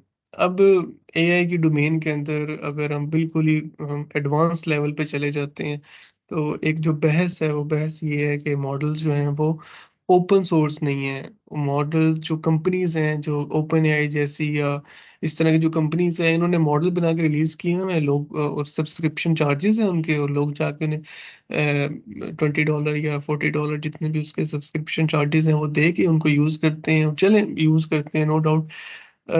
लेकिन ये मॉडल उन्होंने ओपन सोर्स नहीं किए। उन्होंने इनके कोड्स, इनके एल्गोरिदम्स, चेक पॉइंट्स वगैरह ओपन सोर्स नहीं किए। ऑन द अदर हैंड, जो एआई के अंदर ओपन सोर्स कम्युनिटी है, वो अब ये कोशिश कर रही है कि ऐसे मॉडल्स डिज़ाइन किए जाएँ जो कि GPT-4 जैसे लेवल के हों, उसी जैसा रिस्पॉन्स करें, और बट वो ओपन सोर्स हो। कोई भी बंदा आए, उन्हें यूज़ करे, अपना कोई ना कोई टूल बनाए, प्रोडक्ट बनाए, और उससे जो है ना वो उसे फर्दर यूज़ करे। तो रिसेंट ईयर्स में, लास्ट 2-3 ईयर्स में ओपन सोर्स कम्युनिटी में भी काफ़ी ज़्यादा एडवांसमेंट्स हुई हैं। बड़े-बड़े मॉडल्स, बड़े-बड़े रिसर्च लैब्स ने ट्रेन करवा के उनको ओपन सोर्स किया है। अब वैसे शुरू में ये बहस चल रही थी कि जब चैट जीपीटी आया था तो कोई जाके गूगल इस्तेमाल नहीं करता था। तो लोग ये कहना स्टार्ट हो गए थे कि गूगल अब कोई यूज़ नहीं करेगा।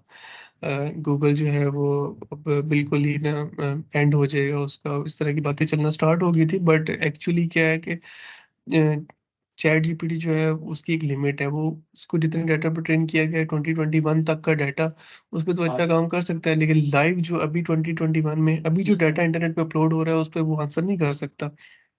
तो कहीं न कहीं लिमिट्स हैं।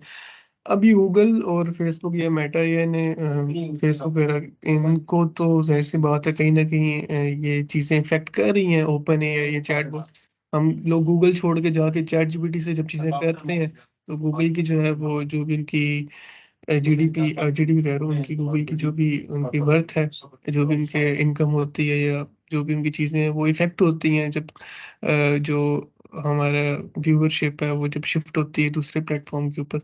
तो अब क्या करते हैं जो गूगल ब्रेन के लोग हैं या मेटा एआई, ये रिसर्च लैब्स हैं, तो ये लोग मॉडल फिर अब बड़े-बड़े मॉडल को ट्रेन करवा के ओपन सोर्स कर देते हैं। अब फिर हम जैसे जो लोग होते हैं वो फिर चैट जीपीटी को छोड़ के ओपन सोर्स मॉडल्स की तरफ शिफ्ट होते हैं, फिर उनको यूज़ करते हैं, टूल्स बनाते हैं, और फिर टूल्स फर्दर लोग यूज़ करते हैं किसी स्पेसिफिक चीज़ के लिए। तो अगर हम ओपन सोर्स की बात करें तो अब रिसेंटली ही मई के एंड में, यानी कि 20 मई के बाद एक ना दुबई की एक रिसर्च लैब है टीआईआई के नाम से, तो उन्होंने एक मॉडल जो है उसको ओपन सोर्स किया है। फैल्कन नाम का मॉडल है। तो उनका ये क्लेम है कि फैल्कन जो है वो चैट जीपीटी 4 का 99.3% तक उसको अचीव कर रहा है कुछ टास्क के अंदर। मतलब चैट जीपीटी 4 से हम कोई कहते हैं कि यार ये टास्क करना है, हम उसको इनपुट देते हैं, वो हमें आउटपुट दे देता है।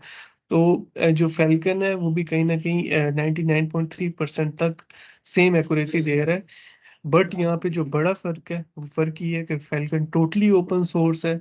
फ़ैल्कन को हम यूज़ करके कोई भी टूल बना सकते हैं, कोई भी प्रोडक्ट बना सकते हैं, और फ़र्दर हम उसे सेल कर सकते हैं या अपना एक एप्लीकेशन बना सकते हैं। तो लेकिन ऑन द अदर हैंड हमें ओपन एआई वालों को पे करना पड़ेगा अगर हम जीपीटी 4 पे काम करते हैं तो।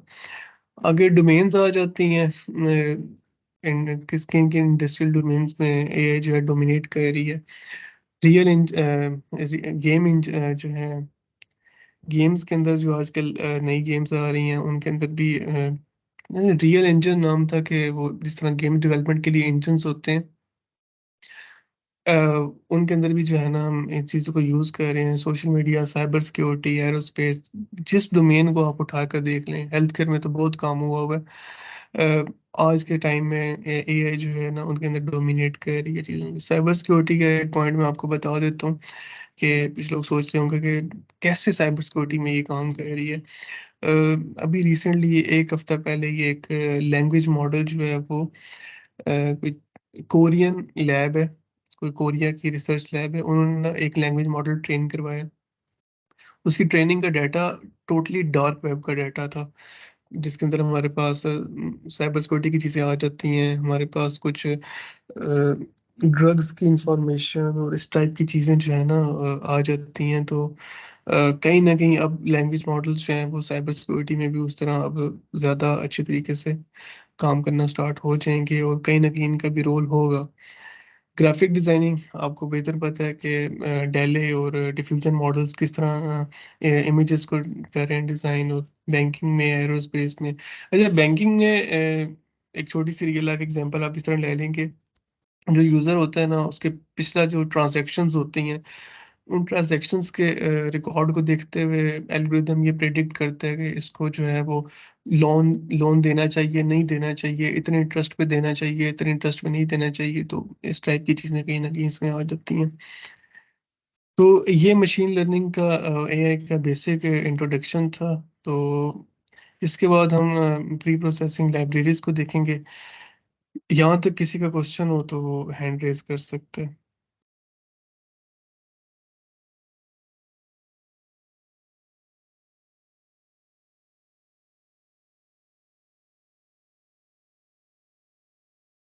जी, आप अगर अनम्यूट करके क्वेश्चन पूछ सकती हैं।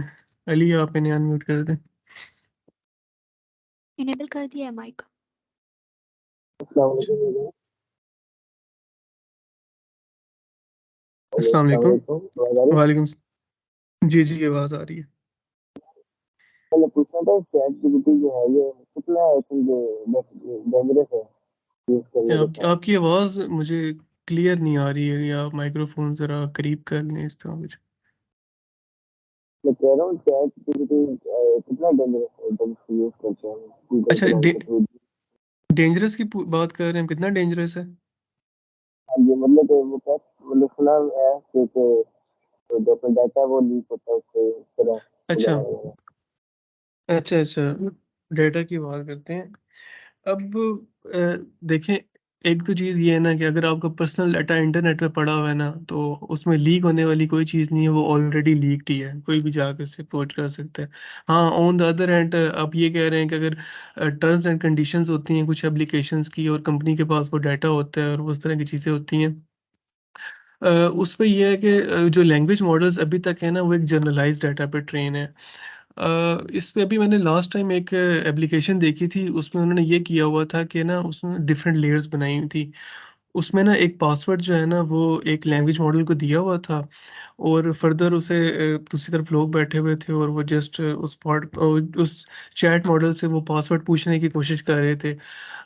अब वो इतनी आसानी से नहीं बता रहा था, क्योंकि ज़ाहिर-सी बात है कि वो उन्होंने एक डिफरेंट लेवल सेट किए हुए थे।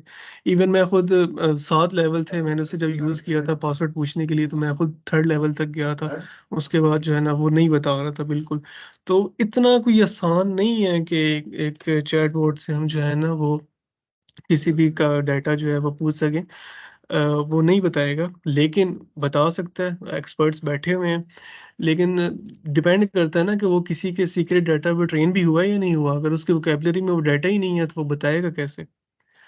तो चीज़ें ये अभी डेवलपमेंट में हैं, लेकिन अब ये कह सकते हैं कि चैट जीपीटी जो है ना, अगर डाटा लीकेज के हिसाब से भी उतना डेंजरस नहीं है। हाँ, अनटिल अनलेस कि एक आपकी एक कंपनी है, और आप अपनी कंपनी का पर्सनल डाटा जाके चैट जीपीटी को दे रहे हैं, और वहाँ से आप अपनी स्लाइडें बनवा रहे हैं, और आप कहते हैं कि मेरा बिज़नेस भी सीक्रेट है, और वो सारी चीज़ें हैं। कल को किसी और कंट्री में बैठ के कोई बंदा चैट जीपीटी को कहता है कि जी, मुझे जो है ना, मैंने ये बिज़नेस करना है, तो मुझे जो है ना, वो कोई आइडिया दो, और वो चैट जीपीटी आपका जो है ना, वो कंपनी का जो आपने स्लाइडें बनवाई होती है, वही चीज़ें जाके उसको रिकमेंड कर देता है। तो ये तो एहतियात जो है ना, ये इसी यही तो एक वजह है कि जो कंपनीज़ हैं, वो ओपन सोर्स की तरफ जा रही हैं। ओपन सोर्स में ये है कि वो अपना मॉडल ट्रेन करवा के खुद अपने पास ही जो है ना, अपने टास्क के लिए, लोकल कामों के लिए उसको यूज़ करना चाहते हैं। इसीलिए तो ओपन सोर्स कम्युनिटी इतनी एक्टिव हुई हुई है, और इतने नए मॉडल्स आ रहे हैं। अब आपको भी पता है कि मॉडल ट्रेन करने में कोई फ्री तो नहीं होता ट्रेन, अच्छा खासा पैसा लग जाता है। Millions of dollars chat GPT को भी बनाने के लिए भी लगाए हैं। तो उसके अगेंस्ट अगर कोई ओपन सोर्स मॉडल आया है, और वो उस लेवल का स्कोर दे रहा है, या उस लेवल की एक्यूरेसी दे रहा है, तो उसके ऊपर भी पैसा लगा होगा। तो वो पैसा क्यों लगता है? वो इसीलिए कंपनीज़ लगाती हैं कि वो अपना डाटा जो है, वो ऐसे मॉडल्स को ना दें जो डिपेंडेंट हो किसी दूसरी कंपनी के ऊपर। तो ये चीज़ें होती हैं। ठीक है, शुक्रिया भाईजान। जी, किसी का और क्वेश्चन हो तो बताएँ? नहीं, फिर आगे हम फर्दर लाइब्रेरीज़ के ऊपर बात करते हैं।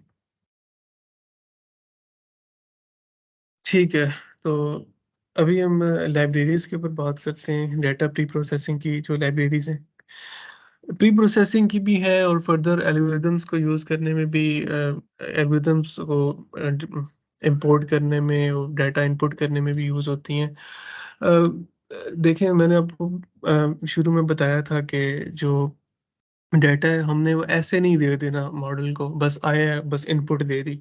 उसको समझ ही नहीं आएगी। अब आपको मैं चाइनीज़ ज़ुबान में कुछ बोलूँ, आपको नहीं समझ आएगी, ज़ाहिर-सी बात है।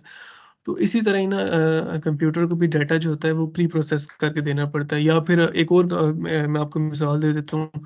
अब आपको मैंने एक छोटी-सी बात बतानी है और आपको बिठा के मैं दुनिया जहान की कहानियाँ सुनाता रहूँ, आपका 1 घंटा ज़ाया कर दूँ, आपकी एनर्जी वेस्ट होगी उसके अंदर जो काम की बात हो वो सिर्फ़ छोटी-सी हो। तो यही चीज़ जो होती है मॉडल के साथ वो उनकी कंप्यूटेशन पावर और वो सारी चीज़ें जो होती हैं वो यूटिलाइज़ होती हैं। जबकि जो हमारा इनपुट डाटा होता है उसमें अगर काम की फीचर जो है वो सिर्फ़ 2 ही हैं, बाकी जो 3-4 कॉलम्स हैं वो ऐसे ही हैं जिनका आउटपुट पे कोई इफ़ेक्ट नहीं पड़ता, तो वो फिर हमें उन्हें नहीं देना चाहिए, वो नुकसान ही होता है एक किस्म का।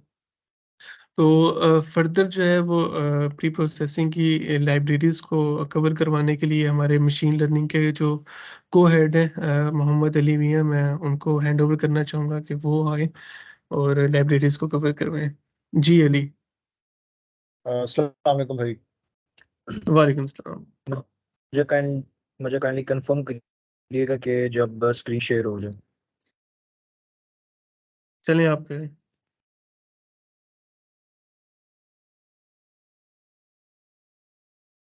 मैंने स्क्रीन शेयर की है, विजिबल है? नहीं, मेरे पास तो लोड हो रही है, किसी और को विज़िबल है तो वो आंसर कर सकता है। नहीं, अभी नहीं है विज़िबल। अच्छा, अभी जो क्वेश्चंस हैं वो हम इसके बाद एंटरटेन कर लेंगे, इस लाइब्रेरीज़ को डिस्कस करने के बाद एंड में। तो किसी का भी क्वेश्चन हो वो नोट डाउन कर ले, कोई इतना वो नहीं है, हम एंड में उसको एंटरटेन कर लेंगे।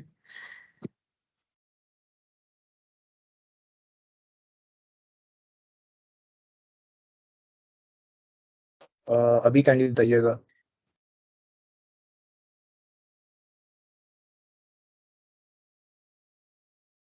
नहीं यार, अभी तक मुझे विज़िबल नहीं हो रही।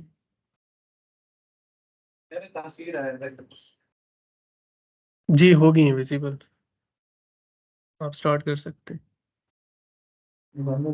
ओके, पाइथन की जो मेन लाइब्रेरीज हैं जो कि हम लोग बेसिकली आज बूट कैम्प में कवर कर रहे हैं, उनमें ये लिस्ट हमने की हुई है कुछ। So first of all numpy है, पांडा है, मैट प्लॉटलिब है, देन scikit-learn है, टेंसरफ्लो है, keras एंड pytorch है। सो कुछ लाइब्रेरीज इन ये तो सिर्फ चंद लाइब्रेरीज हैं। मोस्टली जो लाइब्रेरीज हैं वो आप वैसे भी सर्च कर सकते हैं किसी और जो पाइथन की डॉक्यूमेंटेशन है उस पर जाके। So let's move toward the numpy। Okay, numpy जो लाइब्रेरी है हमारी, ये बेसिकली एक साइंटिफिक कंप्यूटेशन के लिए यूज होती है, एंड इसमें हम लोग मल्टी डायमेंशनल अरे को देख रहे होते हैं। अरे हमारी मतलब 1 डायमेंशन भी हो सकती है, 2 भी हो सकती है, 3 भी हो सकती है, हमारी जो रिक्वायरमेंट होगी उसके मुताबिक। एंड मेन जो इसमें हमारी वर्किंग है वो मतलब मैथमेटिकल ऑपरेशंस पे हम लोग इसकी वर्किंग कर रहे होते हैं, और जो टूल्स होते हैं हमारे अरे की वर्किंग के लिए उनको हम लोग यूज़ कर रहे होते हैं। बाकी जो numpy है हमारी, ये बेसिकली मशीन लर्निंग में जो हमारे डाटा अरेज हैं उनको हैंडल करने के लिए यूज़ होता है। देन जो हमारे लीनियर अलजेब्रा के जो ऑपरेशंस होते हैं मशीन लर्निंग में, उनको परफॉर्म करने के लिए भी हम लोग इसको यूज़ कर सकते हैं। और कोई रैंडम नंबर जो जनरेट हम लोगों ने करवाना होता है उसके लिए भी हम लोग numpy के थ्रू ही उसको हम जनरेट करवा सकते हैं। देन numpy में कुछ कॉन्सेप्ट्स आते हैं जिसको हम लोग स्लाइसिंग कह सकते हैं, कि अगर हम लोगों ने फॉर एग्जांपल हमारे पास एक अरे गिवन है, हमने उसको स्लाइसिंग करनी है, तो वो हम किस तरह करेंगे, तो वो numpy के थ्रू हम लोग इजीली स्लाइसिंग उसकी कर सकते हैं। एंड जो हमारे पास अब numpy को इंपोर्ट करने का जो सिंटैक्स है वो नीचे लिखा हुआ है, जिसमें इंपोर्ट numpy एज np। सो जो बेसिकली np है हमारा, हम इसके आगे कोई भी numpy का फंक्शन लिखेंगे जिसके थ्रू हम लोग आगे से जो हमारी परफॉर्मेंस है हम लोग वो देंगे। और इन चीज़ों के बारे में आप क्योंकि अभी टाइम इतना नहीं है कि हम लोग सिर्फ आपको इंट्रो देंगे इन चीज़ों का। सो अगर आप लोगों ने इसके आगे जाके कोई फंक्शनैलिटी वगैरह भी परफॉर्म करनी हुई तो आप लोग फिर डॉक्यूमेंटेशन में आपको कन्वे कर देता हूँ कि कौन सी साइट है, आप लोग फिर वहाँ से ना देख लेंगे।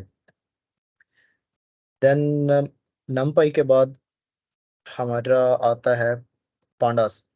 सो बेसिकली जो पांडास है ये नमपाई की ही कह सकते हैं कि उसके बाद ही आया था, उसकी टॉप अप मोस्ट है। इसमें क्या होता है कि पांडास में हम लोग डाटा की मैनिपुलेशन कर रहे होते हैं और टूल एनालिसिस वो भी कर रहे हैं, टूल एनालिसिस कर रहे होते हैं।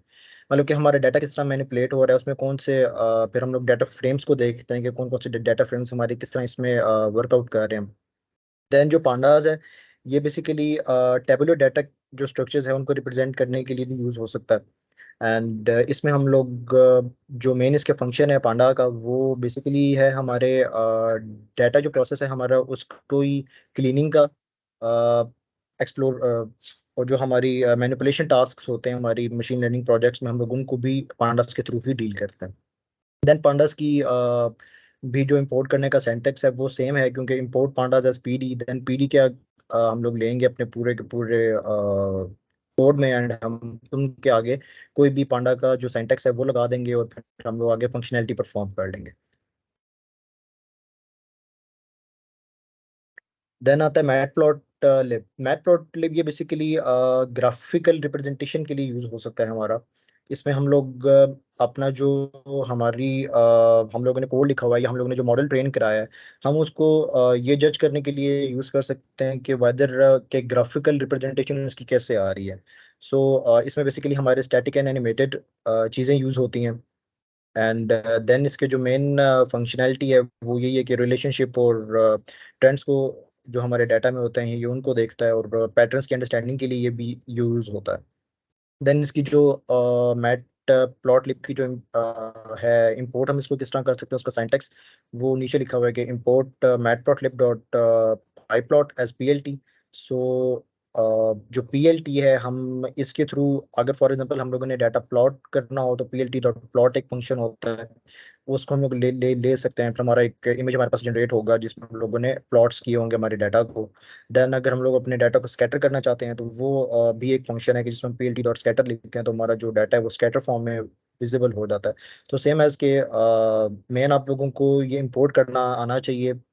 बाकी जो डॉक्यूमेंटेशन है वो तो फिर आप लोग इजीली अपनी रिक्वायरमेंट के मुताबिक आप लोग इसको देख सकते हैं कोई।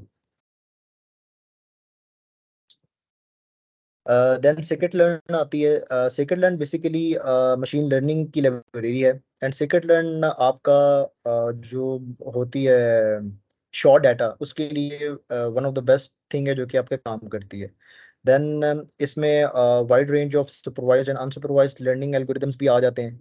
एंड सेकेंड लर्न जो बेसिकली आपको यूज होती है वो फीचर एक्सट्रैक्शन के लिए है। फीचर एक्सट्रैक्शन मीन्स के हमारे पास कोई भी एक इमेज गिवन है हम उसमें से फीचर्स एक्सट्रैक्ट करते हैं। फॉर एग्जांपल हम कुछ डाटा पॉइंट्स ले लेते हैं, मीन्स कि हम लोग कोई आई ले लेंगे कि उनका कुछ डाटा पॉइंट्स लेंगे, कुछ हम लोग फॉर हेड का डाटा पॉइंट्स ले लेंगे। सो इस तरह करके हमारे फीचर को हम लोग एक्सट्रैक्शन के लिए भी इसको यूज़ कर सकते हैं। बाकी इसकी एक इंपोर्ट हम लोगों ने नीचे लिखी हुई है कि from SQL import SVM. So from SQL हम लोग और भी चीज़ें बहुत सी इंपोर्ट कर सकते हैं। क्योंकि अभी जो हम लोग ने फॉर एग्जांपल कल हम लोग ने एसवीएम करेंगे इंशाल्लाह। तो एसवीएम में भी हम लोग सेकेंड लर्न के थ्रू ही, क्योंकि उसमें डाटा हम लोग इतना ज़्यादा नहीं ले रहे तो हम लोग इस वजह से उसमें सेकेंड लर्न ही यूज़ कर रहे हैं एसवीएम में। तो वो कल हम लोग फिर आपको इससे एक बेहतर रिप्रेजेंटेशन आपको कल उसकी शो हो जाएगी। देन टेंसरफ्लो बेसिकली आपके बिग डाटा के लिए आती है। मतलब आपका एक लार्ज अमाउंट ऑफ डाटा है उसके लिए फिर आप टेंसरफ्लो यूज़ करते हो। एंड टेंसरफ्लो बेसिकली आपका एक open source machine learning framework है जो कि गूगल ने डेवलप किया था। एंड इसमें बेसिकली टेंसरफ्लो में हम लोग जो कंप्यूटेशनल ग्राफ है ना हम लोग उनको देख रहे होते हैं। एंड उन मतलब उन ग्राफ्स की किस तरह बिल्डिंग हम लोग करेंगे और उन ग्राफ्स को किस तरह ट्रेन करेंगे। कंप्यूटेशनल ग्राफ्स होते हैं वो बेसिकली कंप्यूटेशन को शो कर रहे होते हैं। मतलब उनके उनके पास जोन जोन से ऑपरेशंस यूज हो रहे हैं। मतलब कि डायरेक्टेड ग्राफ आपका होगा उसमें कोई नोड होगा जिस जो कि कोई ऑपरेशन आपको रिप्रेजेंट कर रहा होगा। देन आपके कोई एजेस होंगे जो कि रिप्रेजेंट कर रहे होंगे आपके डाटा को रिप्रेजेंट कर रहे होंगे ऑपरेशंस के बीच में। देन टेंसरफ्लो आपका बेसिकली न्यूरल नेटवर्क्स में भी यूज होता है। ठीक है, और कम्प्लेक्स जो मॉडल्स हैं हमारे उनको ट्रेनिंग के लिए TensorFlow is one of the best. And फिर जो डिप्लॉयमेंट के लिए भी है, मतलब उनको ट्रेनिंग के लिए मॉडल्स को फिर उनको डिप्लॉय करने के लिए टेंसरफ्लो भी यूज़ होता है। एंड इसका जो सिंटैक्स है वो फिर वही है कि import TensorFlow as tf, and फिर हम लोग टीएफ डॉट आगे हम लोगों ने फॉर एग्जांपल जो फंक्शन परफॉर्म करना होगा हम उसके साथ इसको अटैच कर देंगे, और ताकि फिर हमारी आगे जो फंक्शनैलिटी है ना वो परफॉर्म हो जाएगी इजीली। देन हमारा आता है कीराज। ये बेसिकली हमारे टेंसर फ्लो की ही आगे एक्सटेंडेड फॉर्म लगती है। मतलब हम लोगों ने जिस तरह टेंसर फ्लो में टीएफ लिखा था तो हम लोग टीएफ डॉट कीराज लिख देते हैं। देन फिर आगे हम लोग कोई लेयर, अगर हम लोगों ने न्यूरल नेटवर्क्स की बात आती है, हम लोग उसमें अगर कोई लेयर हम लोगों ने करनी है, रिप्रेजेंट करनी है, तो हम फिर आगे उसका जो सिंटैक्स है डेंस लेयर, और हम लोग वो फिर आगे रिप्रेजेंट कर देते हैं उसमें। जो कीराज है ये भी आपकी डीप लर्निंग की ही लाइब्रेरी है, जो कि टेंसर फ्लो के टॉप पे रन होती है, एंड ये यूजर फ्रेंडली इंटरफेस है। और डीप लर्निंग मॉडल्स को ट्रेनिंग के लिए आपके लिए ट्रेनिंग के लिए बेसिकली ये यूज़ होती है। एंड देन जो इसके यूजेस हैं वो सेम एज वही है कि इसमें जो प्रोटोटाइप है आपका वो क्विकली बन जाता है, एंड जो एक्सपीरियंस है वो एक अच्छा और डिफरेंट आर्किटेक्चरल एक्सपीरियंस वो यूज़र को देता है। देन जो इसका सिंटैक्स है उसमें सिंस CNN जो हमारा कन्वोल्यूशनल न्यूरल नेटवर्क है, हम इसके थ्रू अगर देखें तो हमारे पास ये जो इम्पोर्ट है from Keras dot model import sequential, and from Keras dot layer import, ये जो पूरा का पूरा सेंटेक्स हमारा लिखा हुआ है ये बेसिकली हमारा CNN की ही इम्पोर्ट के लिए यूज़ हो रहा है कीरास के थ्रू। क्योंकि हम लोगों ने आगे CNN में बेसिकली आप लोग को बिलाल भाई ने भी बताया था इससे पहले कि CNN किस तरह वर्क कर रहा था, उसमें लेयर्स होती हैं डिफरेंट, एंड बाकी जो चीज़ें हैं वो आपको क्योंकि हम लोगों ने जो लास्ट मॉड्यूल है उसमें भी कवर करवाना है, तो आप लोगों को इन चीज़ों की ज़्यादा क्लियरनेस वहाँ से हो जाएगी। Okay, then PyTorch. पाईटॉर्च जो है वो भी एक open source machine learning library है, जो कि फेसबुक ने डेवलप की थी, और ये बेसिकली डायनामिक कंप्यूटेशनल ग्राफ को रिप्रेजेंट करती है, उसकी बिल्डिंग एंड ट्रेनिंग के लिए यूज़ होता है। एंड ये पाईटॉर्च एंड जो टेंसरफ्लो है ये कुछ हद तक सेम है, बट मेन डिफरेंस इनमें क्या आता है कि पाईटॉर्च जो है ये हमारा ज़्यादा फ्लेक्सिबल है as compare to TensorFlow. And TensorFlow जो है उसमें क्योंकि हम लोग सिंपल जो ग्राफिकल जो बेस्ड होती है हमारी, हम लोग उनके ऊपर ही डील कर रहे होते हैं, कंप्यूटेशनल ग्राफ्स के ऊपर। वाइलेस जो पाईटॉर्च इसमें हम लोग डायनामिक्स ग्राफ देख रहे होते हैं। सो डायनामिक्स की वजह से ये बेसिकली हमारी जो ट्रेनिंग है ना वो ज़्यादा फ्लेक्सिबल होती है और यूज़र फ्रेंडली भी इसको कहा जाता है। देन इसके uses same as neural networks को ट्रेन कराने के लिए होता है। देन रिसर्च एक्सपेरिमेंट्स के लिए भी हम लोग इसको यूज़ करते हैं। एंड इसकी जो सेंटेक्स ऑफ इम्पोर्ट है वो हम लोगों ने लास्ट में है कि टॉर्च डॉट एन एन, जो एन एन है बेसिकली ये न्यूरल नेटवर्क्स को रिप्रेजेंट कर रहा है जिसके थ्रू हम लोग इनको इम्पोर्ट कर रहे हैं। So that's it I think. Yes, Bilal भाई आई थिंक इतना ही था। क्वेश्चन हो।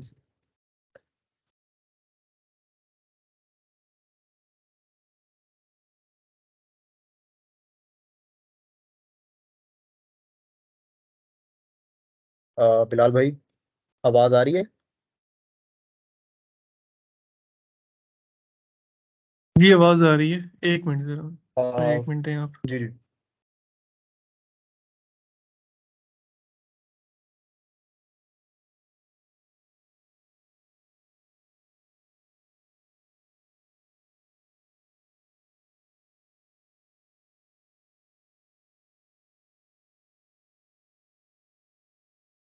अच्छा, तो अभी जो हमने लाइब्रेरीज देखी हैं इन लाइब्रेरीज में जो इनिशियल लाइब्रेरीज कुछ थी वो हम कल कवर करवाएंगे, उनको प्रैक्टिकल इम्प्लीमेंटेशन उनकी कोडिंग के एतबार से पांडास नंपाई हो गया, साइकिल लर्न हो गया, इन लाइब्रेरीज को। और फर्दर आगे जो पाईटॉर्च और टेंसरफ्लो और केरॉस, ये जो लाइब्रेरीज हैं ये हमारे जो न्यूरल नेटवर्क का चौथा मॉड्यूल है उसमें हम कोशिश करेंगे कि इन लाइब्रेरीज की प्रैक्टिकल इम्प्लीमेंटेशन जो है वो उन मॉड्यूल्स में कवर करवाएं। तो अब अगर किसी का कोई क्वेश्चन है तो वो हैंड रेज कर सकते हैं, हम क्वेश्चंस को अब इंटरटेन करेंगे।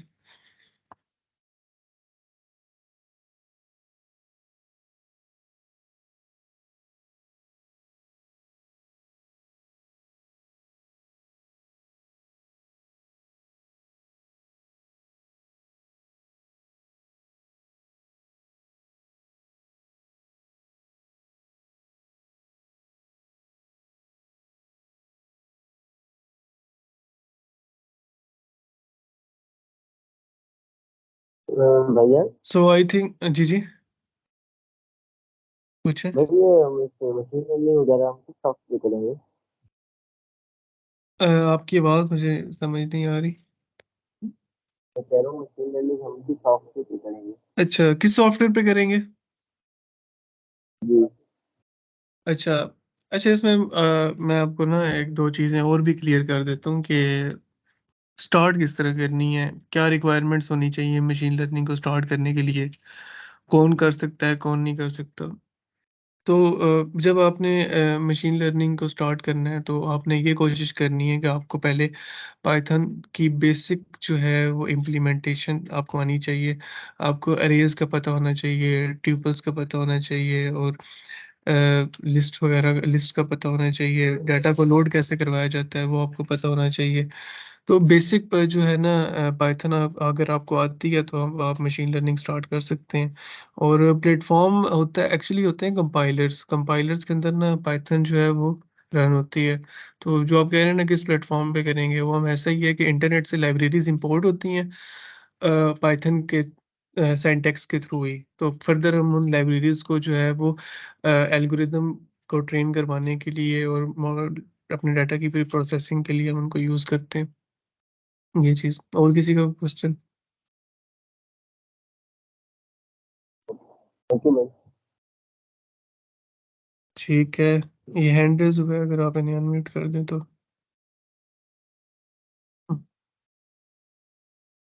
अस्सलाम वालेकुम। जी, अच्छा, वालेकुम पहले सलाम। नंबर तो ये जो है ना कंटेंट कवर कर रहे हैं, ये काइंडली साथ के साथ इसको शेयर कर दें।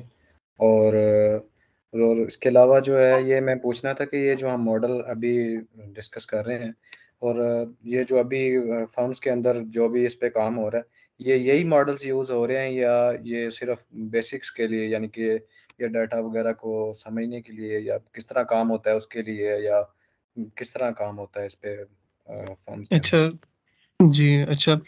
एक तो ये है कि ये हमारी जो भी ये बूट कैंप है इसकी रिकॉर्डिंग्स हो रही हैं हर मॉड्यूल की, तो वो जब ट्रैक के चैनल पे अपलोड होंगी तो उसका लिंक जो है वो आपसे ग्रुप में शेयर हो जाएगा और वो आज कल में ही हो जाएगा, आप उसके साथ लिंक।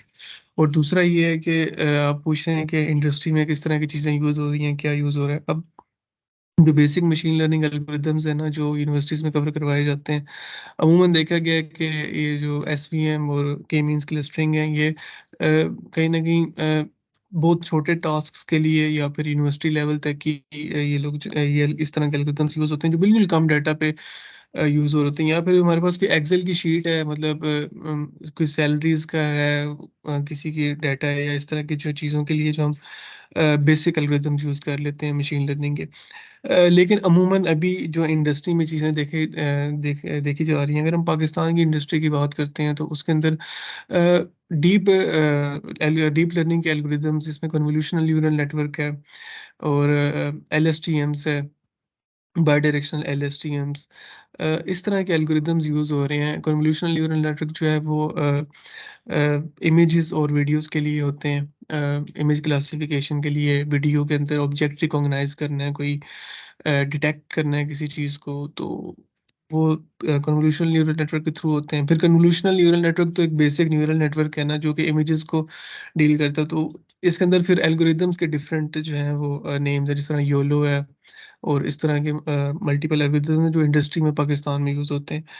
और ऑन द अदर हैंड जो नेचुरल लैंग्वेज प्रोसेसिंग की जब हम बात करते हैं तो खैर पाकिस्तान में तो अभी भी मास्टर्स लेवल पे जो प्रोजेक्ट्स होते हैं या फिर अगर हम इंडस्ट्री में देखते हैं तो कहीं न कहीं एलएसटीएम्स, बाई डायरेक्शनल एलएसटीएम्स जो है वो यूज़ कर रहे हैं, क्योंकि वो डीप लर्निंग एल्गोरिदम्स हैं और बड़े डाटा को अकोमोडेट कर लेते हैं। लेकिन ये एल्गोरिदम्स बिग डाटा को मुझे लगता है कहीं न कहीं बल्कि ये ऐसा ही है कि इस तरह के एल्गोरिदम्स बिग डाटा को अकोमोडेट नहीं करते। अगर बिग डाटा को हमने करवाना है, पाकिस्तान में भी उस लेवल का काम नहीं है, अभी स्टार्ट हो रहा है।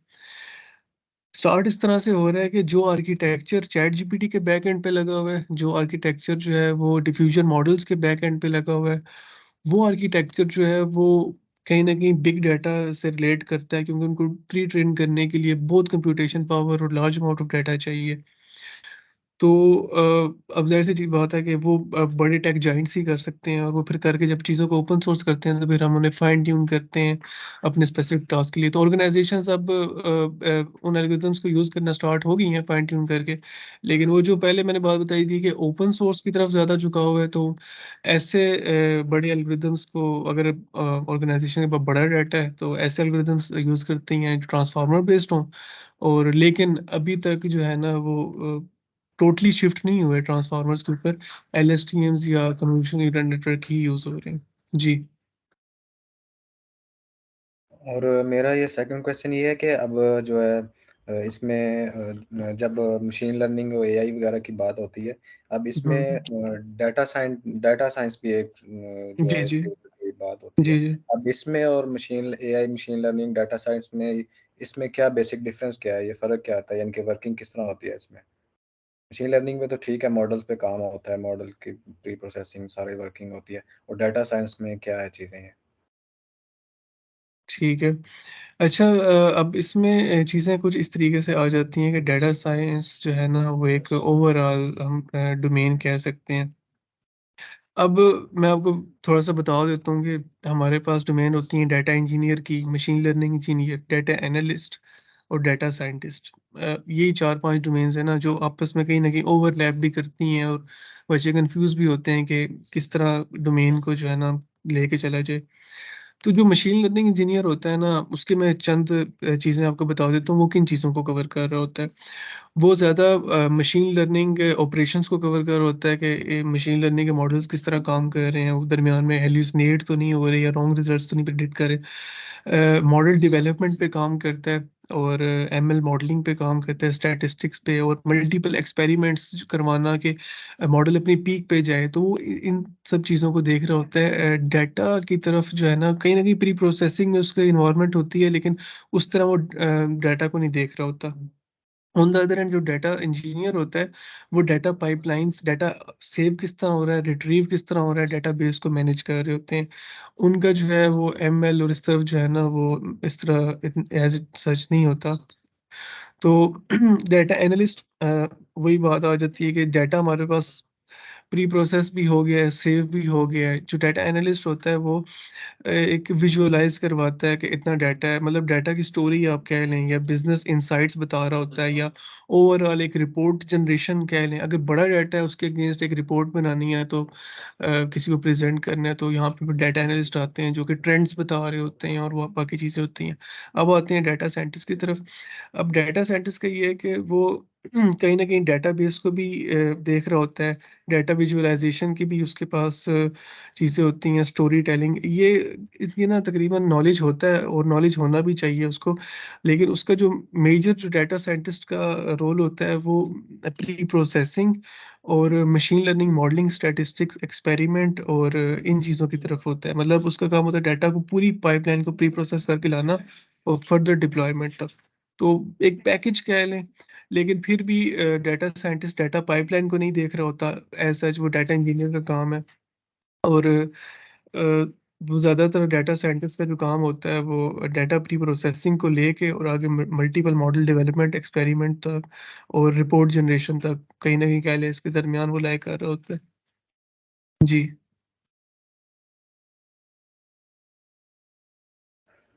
चलें सही है, शुक्रिया। और एक लास्ट क्वेश्चन ये था कि अब जो है हाँ, इसमें जो क्योंकि स्टैटिस्टिक्स और ये वो प्रोबेबिलिटी यूज़ हो रही है। अब आप हुँ, कितना हुँ। समझते हैं कि जो है किसकी प्रोबेबिलिटी और वगैरह, और जो है स्टैट्स हुँ, वगैरह, हुँ। ये सारी जी, जी। चीज़ें कितनी स्ट्रॉन्ग होनी चाहिए आगे मशीन लर्निंग को एफिशिएंट वे में, यानी कि ठीक है। अपना हुँ, हुँ। फ्यूचर सिलेक्शन के अच्छा। लिए कहाँ पे स्कोर लेना चाहिए?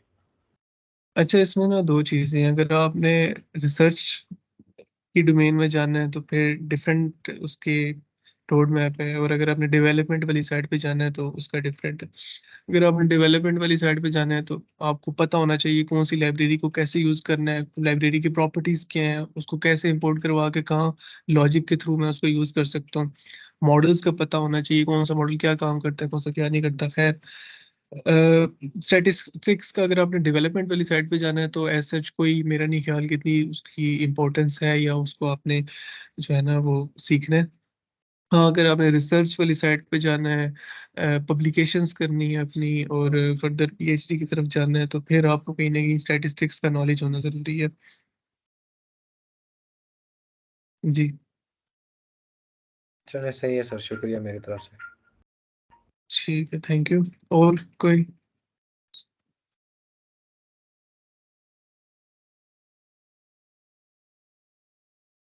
अच्छा, इसमें मैं एक चीज़ और ऐड करता चलूँ, मशीन लर्निंग का थ्योरेटिकल नॉलेज होना क्यों ज़रूरी है?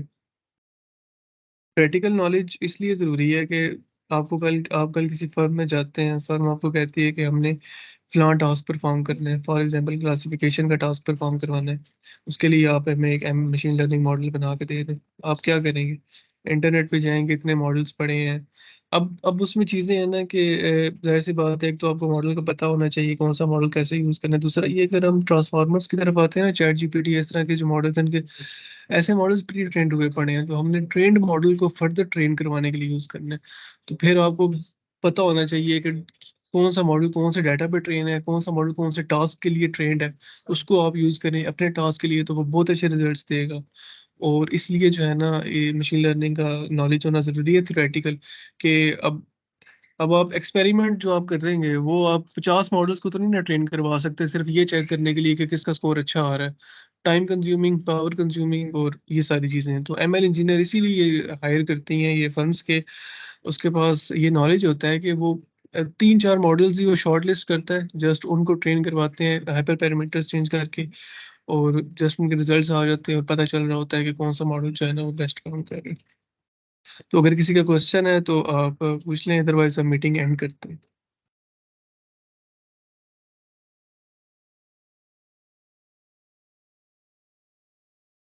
ठीक है, thank you all for joining us. तो आज की मॉड्यूल को हम यहीं एंड करते हैं। कल जो है वो कुछ एल्गोरिदम्स को हम प्रैक्टिकली रन करके दिखाएंगे और उनके ऊपर बात होगी। तो इंशाल्लाह कल मिलते हैं। ठीक है, thank you Mohammad Bilal. Thank